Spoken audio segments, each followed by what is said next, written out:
2019-2020-2021 жылдары мен кәсіпкерлердің тренингіне қатыстым да. Сол тренингтерге қатысып жүрген кезде маған айтатын тұғын, алдыңа мақсат қой, арманда, сонда мақсатыңа жетесің, барлығы дұрыс болады деп, барлығы жақсы болады деп айтатын тұғын. Мен оны кәдімгі әңгіме, барлығын айтып жүрген әңгімесі ғой, далбаса деп сөйтіп онша мән бермейтін тұғын да. Сөйтіп өз өміріме назар аударсам, оказывается, ол нәрсе менде де болып жатыр екен да. 2012 жылдары мен актер болып қаладым да. Ал қазір актерлік курстарын оқыдым, және де басын кішкене қадамдардан басталатын, қазір үлкен қадамдарға көшіп бара жатырмын деген әрекет жасап жатырмын да ше. Вот міне армандар орындалып жатыр да, мақсат қойдым, армандар орындалып жатыр.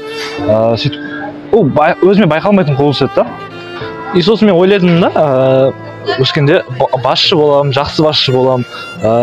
Мен сөйлегенде барлығы тыңдайды, мен айтқанымды бәрі тыңдайды.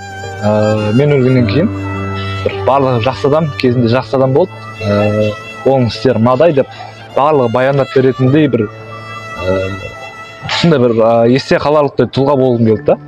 И мен қазір қолымнан келгенше барлығын жасап жатырмын. Қазіргі таңда жасап жатқан істерім де аз емес. Барлығын міндетті санаймын. Бірақ бар да, жасап жатқан ісіміз бар. Енді Алла берекесін берсін. Барлығы мүмкіндік та. Армандар орындалады, егер мақсатың айқын болса дейді ғой. Ондай емес, андай ғой.